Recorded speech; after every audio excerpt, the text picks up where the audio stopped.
Ikaw kasi, hindi mo na ako pinuntahan sa bahay. Naku, isang linggo pa rin ako. Isang linggo ka na hindi nagpakita sa akin. Hindi ko naman easy. Hindi ko naman easy. Punta na kasi ako doon. Ay naku, hindi ko kailangan ng pera mo. Kailangan ko ito naman, gusto ko ng kailangan ko ng mandinigan. Ay naku, wala akong pakialam. Sino ba yung makakita sa akin dyan? Wala. Wala akong pakialam talaga. Ano, punta ba ako sa bahay? Hindi.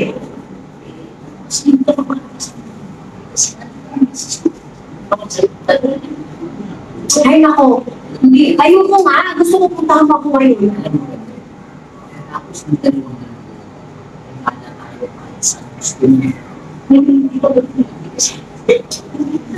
Hindi ko makaya eh. Alam ba yan? Hindi ko nakaya. Puntahan na kasi ako. Tingnan mo. Sa akin wala. Sa kanya? Wala.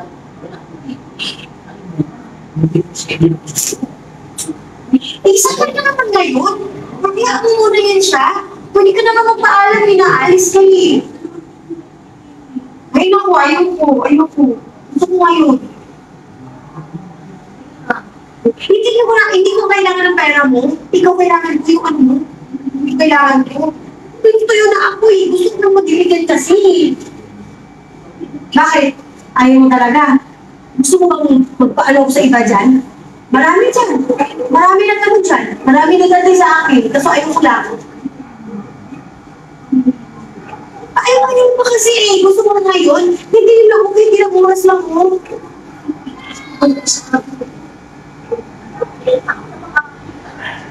Hindi. Dami wala ka na dito. Hindi ka naman magpaalam eh. Common sense. Common sense. Gusto mo mapasok ko dyan kayo? Hindi ko lang ako kasi matiis.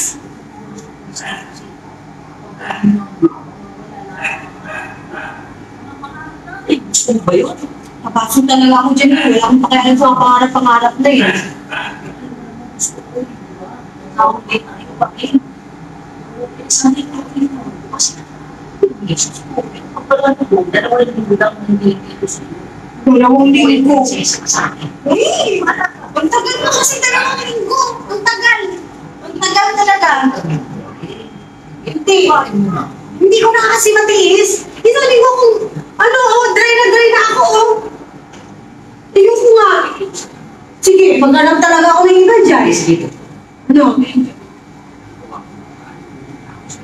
Sigurado rin mo ayaw maghanap ako ng iba dyan.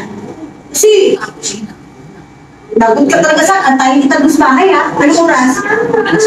Alas 8. Sige, i-alarm ko talaga yan. I-alarm ko talaga yan. Kung hindi ka pupunta, susuburin kita dito. Sige. Sige na. Lagot ka sa akin